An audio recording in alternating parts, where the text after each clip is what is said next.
ഇന്നത്തെ കാലത്ത് നമ്മൾ കൂടുതലും കേൾക്കുന്നതും കേട്ടിട്ടുള്ളതുമായ കുറ്റകൃത്യങ്ങൾ വേലി ചാടിയ പെൺകുട്ടികളെ പറ്റിയാണ്. ഇന്നിവിടെ ഞാൻ പറയാൻ പോകുന്നതും അങ്ങനെ ഒരു വേലിചാട്ടമാണ്. പക്ഷെ ഇവള് ചാടിയത് ഒന്നും രണ്ടും വേലിയല്ല, ഒരു 5-6 എടുത്ത് ചാടുകയാണ്. അവസാനം ചാടി ഇനി ഇവൾക്ക് ജീവിതം എങ്ങോട്ടെന്ന് അവൾക്ക് പോലും അറിഞ്ഞുകൂടാ. കാത്തിരുന്ന് കാണേണ്ട കാര്യമാണ്. എന്തായാലും ആ കഥയിലേക്ക് നമുക്കൊന്ന് പോകാം. എൻ്റെ പേര് ഷീജ. ക്രൈം ത്രില്ലർ സ്റ്റോറീസ് കേൾക്കാൻ താല്പര്യമുള്ളവരാണ് നിങ്ങളെങ്കിൽ എൻ്റെ ഈ ചാനൽ ഒന്ന് സബ്സ്ക്രൈബ് ചെയ്യൂ. ഈ വീഡിയോക്ക് ഒരു ലൈക്കും. Welcome to Sheeja's creations. രാവിലെ വത്സലാമ്മയ്ക്ക് ഒരു ഫോൺ വരികയാണ്. മകൾ മഞ്ജുഷയാണ് ഫോൺ വിളിക്കുന്നത്. നിലവിളിച്ചുകൊണ്ട് പറയുകയാണ്, അമ്മ, നമ്മുടെ മീര അവൻ്റെ കൂടെ ഒളിച്ചോടി പോയമ്മ. ഇനി ഞാൻ ഇവിടെ ഒരു നിമിഷം നിൽക്കൂല.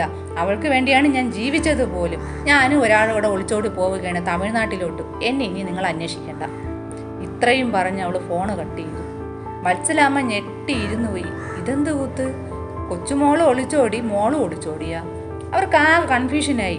തിരിച്ച് വിളിച്ച് എന്ത് പ്രശ്നമാണ്, അവിടെ എന്താണ് ഉണ്ടായത് എന്ന് ചോദിക്കാൻ പോയപ്പോൾ ഫോണ് സ്വിച്ച് ഓഫ്. അവർക്ക് എന്തോ ഒരു പന്തികേട് തോന്നുകയാണ്. പിറ്റേ ദിവസം തന്നെ മഞ്ജുഷയും മോളും താമസിക്കുന്ന നെടുമങ്ങാട്ടിലെ ഒരു വാടക വീടാണ്. അങ്ങോട്ട് ഈ അമ്മ അന്വേഷിക്കാൻ പോവുകയാണ്. നേരം വെളുത്തതും ഈ പാപ അമ്മ മകളെയും കൊച്ചുമകളെയും അന്വേഷിച്ച് അവർ താമസിക്കുന്ന വീട്ടിലോട്ട് പോയി. ആ വീട് കുറച്ച് അകലെയാണ്. ആ വീട്ടിലെത്തിയതും ആ വീട് പൂട്ടിയിട്ടിരിക്കുന്നു. അവർ വീടിന് ചുറ്റും കറങ്ങി നടന്ന് നോക്കി. എല്ലാ വാതിലും അടച്ചിരിക്കുകയാണ്. ഫോൺ വിളിച്ചിട്ടാണെങ്കിൽ കിട്ടുന്നുമില്ല. എന്ത് ചെയ്യണമെന്നറിയാതെ നിന്ന് അവരെ കണ്ട് നാട്ടുകാരൊക്കെ അവിടെ ഇവിടെ നിന്നൊക്കെ എത്തി നോക്കാൻ തുടങ്ങി. അപ്പോഴാണ് ഒരാൾ ഇറങ്ങി വരുന്നത്. അയാൾ പറഞ്ഞു, അവരിവിടെ ഇല്ല, ഇന്നലെ മുതൽ വീട് പൂട്ടിക്കിടക്കുകയാണ്. ആ പറയുന്നത് ഈ വീടിൻ്റെ ഓണറാണ്. വത്സലാമ്മ ചോദിച്ചു, ഇവർ വിളിച്ചിട്ട് കിട്ടുന്നുമില്ല, എന്തേലും നിങ്ങൾക്കറിയാമോ? ഇവിടെ എന്തെങ്കിലും പ്രശ്നങ്ങളോ വല്ലതും ഉണ്ടായോ എന്ന്? കാരണം അമ്മയും മോളും മാത്രമല്ലേ ഇവിടെ ഉള്ളൂ, അതുകൊണ്ടാണ് ചോദിക്കുന്നത്. അത് കേട്ട ഉടനെ ആ മനുഷ്യൻ പറഞ്ഞു, അമ്മയും മോളും മാത്രമാണ് ഉള്ളത്, പക്ഷേ ഇടയ്ക്കിടയ്ക്ക് ഒരു ചെറുപ്പക്കാരൻ ഇവിടെ നിൽക്കുന്നത് കാണാം. വത്സലാമ്മ ഒന്ന് ഞെട്ടി. അതേത് ചെറുപ്പക്കാരൻ എന്നായി അവർ.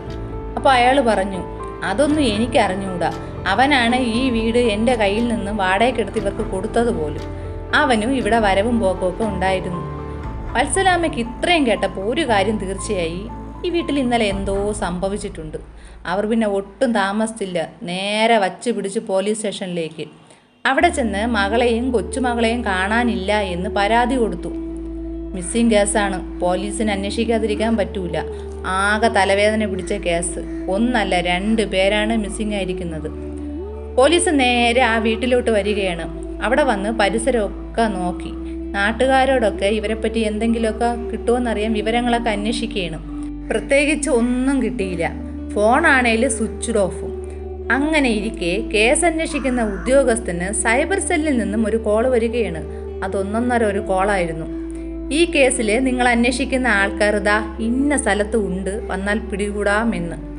ഫോൺ ഉപയോഗിക്കാതിരിക്കുമ്പോൾ സൈബർ സെല്ലിന് എങ്ങനെ ഇവരിയ്ക്കുന്ന സ്ഥലം മനസ്സിലായി എന്നല്ലേ ഇപ്പം നിങ്ങൾ ചിന്തിക്കുന്നത്? അവർക്ക് വന്ന ഒരു അജ്ഞാത കോളാണ് ഈ വിവരം പറഞ്ഞു കൊടുക്കുന്നത്. അത് സൈബർ സെല്ല് കേസ് അന്വേഷണ ഉദ്യോഗസ്ഥന് കൈമാറിയതാണ്. അങ്ങനെ പോലീസ് സംഘം മഞ്ജുഷയെ തപ്പി പോവുകയാണ്. വഴി തെറ്റാതിരിക്കാൻ ഗൂഗിൾ മാപ്പിൻ്റെ സഹായവും ഉണ്ട്.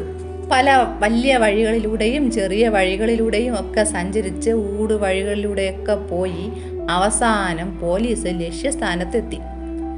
നേരെ നോക്കുമ്പോൾ ഒരു വീടാണ് കാണുന്നത്. വീട്ടിൽ ചെന്ന് ബെല്ലടിച്ചതും ആരും അവിടെ നിന്ന് ഇറങ്ങി വരുന്നില്ല. അപ്പോഴാണ് 2 പോലീസുകാരുടെ കണ്ണിൽ ആ കാഴ്ച കാണുന്നത്. അവർ നേരെ ആ വീടിൻ്റെ ടെറസിലോട്ട് നോക്കി. അവിടെ നിന്ന് ഒരാൾ ഇവരെയും നോക്കിക്കൊണ്ട് നിൽക്കുകയാണ്. അതാരാണ്? നമ്മുടെ മഞ്ജുഷ. മഞ്ജുഷ അങ്ങനെ നിൽക്കുകയാണ്. പോലീസ് പറഞ്ഞു, താഴെ ഇറങ്ങി വാടിയെന്ന്. അവൾ പറഞ്ഞു, ഞാൻ വരൂല, നിങ്ങളെങ്ങാനും എന്നെ പിടിക്കാൻ ശ്രമിച്ച ദാ കണ്ട ഈ ലൈൻ കമ്പി പിടിച്ച് ഞാൻ ആത്മഹത്യ ചെയ്യും. അപ്പോൾ പോലീസ് പറഞ്ഞു, നിന്നെയും നിൻ്റെ മോളെയും കാണാനില്ലെന്നും പറഞ്ഞ് നിൻ്റെ അമ്മ തന്ന പെറ്റീഷനിലാണ് നിന്നെ തപ്പി ഞങ്ങൾ ഇവിടം വരെ എത്തിയത്. മര്യാദയ്ക്ക് നീ താഴെ ഇറങ്ങി വാ. അപ്പോൾ ഉടനെ മഞ്ജുഷ വീണ്ടും ഭീഷണിയിലാണ്. നിങ്ങൾ ഇങ്ങോട്ടെങ്ങാനും കയറി വന്നാൽ ഞാൻ വല്ല കടുങ്കയും ചെയ്യും, ഉറപ്പ്. നമ്മുടെ പോലീസല്ലേ. ഇവളറിയാതെ 2 പേര് വീടിൻ്റെ പിന്നാമ്പുറത്ത് കൂടി ചെന്ന് സാഹസികമായിട്ട് വലിഞ്ഞൊക്കെ കയറി ടെറസിൽ കയറി മഞ്ജുഷയെ പിടിച്ചു താഴെ കൊണ്ടുവന്നു. മഞ്ജുഷയോട് ചോദിച്ചു, എവിടെയടി നിൻ്റെ മോള് മീര? അവൾ ആരാണ്ട കൂടെ ഒളിച്ചോടി പോയി സാറേ. അതിൽ മനന്നൊന്താണ് ഞാൻ ഇവിടെ വന്ന് താമസിക്കുന്നത്. അപ്പോൾ പോലീസിൻ്റെ അടുത്ത ചോദ്യം, നിന്റെ കൂടെ ഉള്ള അനീഷ് എവിടെ? അനീഷ് ജോലിക്ക് പോയിരിക്കുകയാണ്, ഇപ്പോൾ വരും. ശരി, എന്നാൽ ഞങ്ങൾ പറയും പോലെ നീ അവനെ ഫോൺ വിളിക്ക്. പിന്നീട് പോലീസ് ഇവളെ കൊണ്ട് ഒരു നാടകം കളിപ്പിക്കുകയാണ്. ഇവളെ അഭിനയിക്കാനും ഇടിക്കുകയാണ്. വേറെ വഴിയില്ലാത്തതുകൊണ്ട് പോലീസ് പറയും പോലെ ഇവളങ്ങ് അഭിനയിക്കുകയാണ്. പോലീസ് മഞ്ജുഷയെ കൊണ്ട് ഫോൺ വിളിപ്പിക്കുകയാണ് അനീഷിനെ. എന്നിട്ട് മഞ്ജുഷ പറയുകയാണ് അനീഷിനോട്, എനിക്ക് ഭയങ്കര വയറുവേദന, ഒരു രക്ഷയില്ല, സഹിക്കാൻ പറ്റുന്നില്ല, എത്രയും പെട്ടെന്ന് നീ ഇവിടെ ആശുപത്രി വരെ പോയേ പറ്റൂ. അധികം താമസിച്ചില്ല, അനീഷ് കറക്റ്റായിട്ട് അവിടെ വരികയാണ്. മഞ്ജുഷ ആശുപത്രി കൊണ്ടുപോകാനാണ് ഓടിക്കൊണ്ട് വരണത്. ആ സമയത്ത് പോലീസ് ആ വീടിൻ്റെ സൈഡിലൊക്കെ ഒളിച്ചു നിന്നു. അനീഷ് അവിടെ വന്നതും അനീഷിനെ പിടികൂടുകയാണ്. ഇനി നമുക്ക് മഞ്ജുഷയെ പറ്റി കുറച്ച് കാര്യങ്ങൾ പറയാം. ഈ മഞ്ജുഷ നിസ്സാരക്കാരിയല്ല. ആരെ മുൻപിലും തലകുനിക്കാത്ത ഒരു പ്രകൃതമാണ്. ആരുടെ വാക്കും അനുസരിക്കില്ല. പണ്ടേ അച്ഛനമ്മയെ അനുസരിച്ച ശീലമേ അവൾക്കില്ല.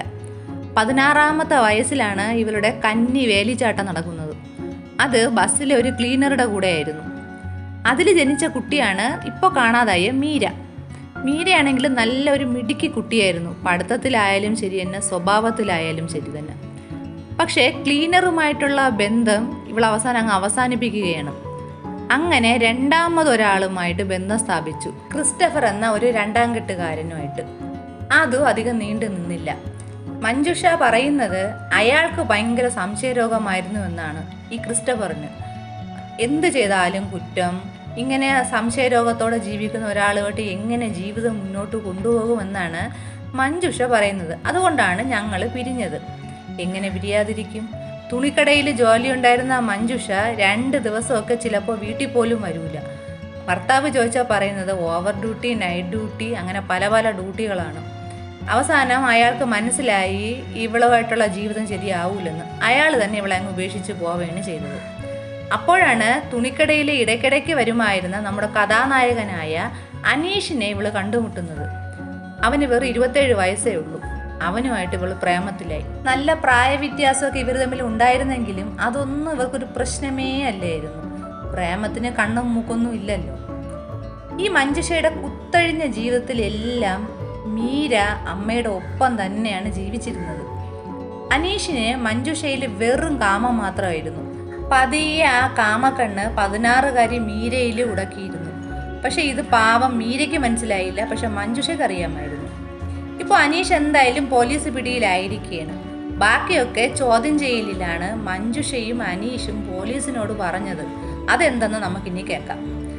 ആദ്യം അനീഷ് ഒരു കള്ളം പറയുകയാണ് പോലീസുകാരോട്. സാറേ, അവൾക്ക് ഒരു ഹിന്ദിക്കാരനെ ഭയങ്കര ഇഷ്ടമായിരുന്നു. ഞാൻ അവളെ ആഗ്രഹത്തിന് തടസ്സമൊന്നും നിന്നില്ല. അവളെ ഞാൻ അവനൊപ്പം ബസ് കയറ്റി അങ്ങ് വിട്ടു.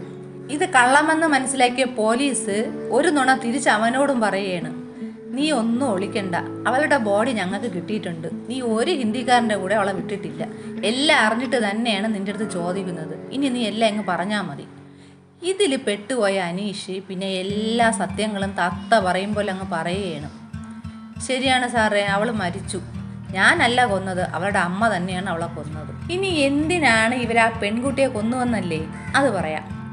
ഒരു ദിവസം വീട്ടിലോട്ട് കയറി ചെന്ന് അനീഷ് നോക്കുമ്പോൾ പുറത്ത് മീര ഒരു പയ്യനുമായിട്ട് സംസാരിച്ച് നിൽക്കുന്നതാണ് കാണുന്നത്. മീരയിൽ ഒരു കണ്ണിവന് നേരത്തെ ഉണ്ടായിരുന്നത് കൊണ്ട് ഇത് അവൻ അങ്ങോട്ട് സഹിക്കാൻ പറ്റിയില്ല. അവൻ അകത്ത് ചെന്ന് ആ ദേഷ്യം മൊത്തം മഞ്ജുഷയെ എടുത്തിട്ട് അടിക്കുകയാണ്. ദേഹം നൊന്ത വേവ് മൊത്തം മഞ്ജുഷ മീരയെ എടുത്തും തീർക്കുകയാണ്. മീരയോട് തട്ടിക്കയറി മഞ്ജുഷ. എന്നിട്ട് മീരയെ ചോദ്യം ചെയ്യാണ്. അപ്പം മീര തിരിച്ചെന്താണ്? അമ്മയെ ചോദ്യം ചെയ്യാൻ തുടങ്ങി. ഇതിൽ കലിപൂണ്ട അവള് ആ കുട്ടിയെ ഒരൊറ്റ അടിയായിരുന്നു ചെകിടത്ത്. അടിയോടെ ആ കുട്ടി ബോധം കെട്ട് താഴേക്ക് വീഴുന്നു. അനീഷ് മീരയെ കണ്ണു വച്ചിരിക്കുന്നത് മഞ്ജുഷയ്ക്ക് നേരത്തെ അറിയാമായിരുന്നല്ലോ. അപ്പോൾ തൻ്റെ കാമുകന് തൻ്റെ അടുത്തുള്ള സ്നേഹം പോകുമെന്ന പേടി മഞ്ജുഷയുടെ ഉള്ളിലുണ്ടായിരുന്നു. ഇനി ഇവള് ജീവിച്ചിരുന്നാൽ തൻ്റെ സ്വൈരവിഹാരത്തിന് ഇവള് തടസ്സമാകും. ചോദ്യം ചെയ്യൽ വരെ എത്തിയല്ല, ഇനി ഇവളെ വച്ചുകൊണ്ടിരിക്കാൻ പാടില്ല എന്ന് കരുതി ഈ ദുഷ്ടയായ അമ്മ ഈ മകളെ ഒരു ഷോള് കൊണ്ട് കഴുത്ത് ഞെരിക്കുകയാണ്. ഇതിൽ അനീഷും പങ്കുചേർന്നു. അങ്ങനെ ഇവർ രണ്ടുപേരും കൂടെ മീരയെ കൊലപ്പെടുത്തിയ ശേഷം ഈ കുട്ടിയുടെ ബോഡി ഇവർ രണ്ടുപേരും കൂടെ ഒരു ചാക്കിലാക്കുകയാണ്. എന്നിട്ട് ബൈക്കിൽ നഗരത്തിലൂടെ കടന്നു പോവുകയാണ്. രാത്രി സമയത്താണ് പോകുന്നത്, ഇത് കൊണ്ട് കളയുന്നതിന് വേണ്ടി. ഇത് പിറകെ താങ്ങിപ്പിടിച്ച് ഇരിക്കുന്നത് സ്വന്തം അമ്മയാണ്. ഈ ബൈക്ക് നേരെ ചെന്ന് നിൽക്കുന്നത് അനീഷിൻ്റെ പണി നടന്നുകൊണ്ടിരിക്കുന്ന വീടിന് മുന്നിലാണ്. രണ്ടുപേരും കൂടി മീരയുടെ ബോഡിയെ ആ വീട്ടിനകത്തോട്ട് വലിച്ച് കൊണ്ടിട്ടു. എന്നിട്ട് 2 വലിയ പാറ കല്ല് വെച്ചിട്ട് ഈ ബോഡിയിൽ കെട്ടുകയാണ്. എന്നിട്ട് നേരെ അവിടെ നിന്ന് വലിച്ച് വീടിൻ്റെ പിന്നാമ്പുറത്ത് വന്നിട്ട് അവിടെ ഒരു പൊട്ട കിണറുണ്ട്, അവിടെ കൊണ്ടുവന്ന് ഈ ബോഡി അങ്ങ് തള്ളുകയാണ്. ഈ കല്ല് കെട്ടി വെച്ച് കഴിഞ്ഞാൽ ബോഡി പൊങ്ങി വരത്തില്ലല്ലോ പെട്ടെന്ന്. ബോഡി കിണറ്റിലോട്ടിട്ട് നടന്ന് പോകുമ്പോഴുണ്ട് അതിൻ്റെ അകത്തുനിന്നൊരു വിളി, അമ്മേന്നും പറഞ്ഞുകൊണ്ടൊരു വിളി. അത് മീരയുടെ നിലവിളിയായിരുന്നു. മീര മരിച്ചിട്ടില്ല, ഇവള് മരിച്ചില്ലേ എന്നും പറഞ്ഞ് രണ്ടുപേരും അങ്ങോട്ടും ഇങ്ങോട്ടും നോക്കുകയാണ്. പക്ഷേ തങ്ങളുടെ സുഖജീവിതം മാത്രം മുന്നിൽ കണ്ട 2 മനസാക്ഷിയില്ലാത്ത പിശാചുക്കളും തിരിഞ്ഞു നോക്കാതെ അങ്ങ് നടന്നുപോയി. എന്നിട്ട് ഇവർ നേരെ തമിഴ്നാട്ടിലെ നാഗർകോവിലോട്ട് വണ്ടി കയറുകയാണ്. പോലീസ് സംഘം നാഗർകോവിലിൽ പോയാണ് ഇവരെ അറസ്റ്റ് ചെയ്തുകൊണ്ട് വന്നത്. ഇവരിപ്പോൾ ജയിലിൽ കിടക്കുകയാണ്. സുഖിച്ച് ജീവിക്കാൻ പോയി ഇവരിപ്പോൾ ജയിലിലാണ് സുഖിക്കുന്നത്. ഇതുവരെ ഇവരെ കാത്ത് ഏത് വിധിയെന്ന് പോലും ഇവർക്ക് അറിഞ്ഞുകൂടാ. എന്തായാലും അത് കണ്ടു തന്നെ അറിയണം. ഈ സ്റ്റോറിയെ പറ്റിയുള്ള നിങ്ങളുടെ അഭിപ്രായം എന്താണെന്ന് കമൻറ്റ് ചെയ്യൂ. പുതിയൊരു ക്രൈം ത്രില്ലർ സ്റ്റോറിയുമായിട്ട് വീണ്ടും വരാം. Thanks for watching.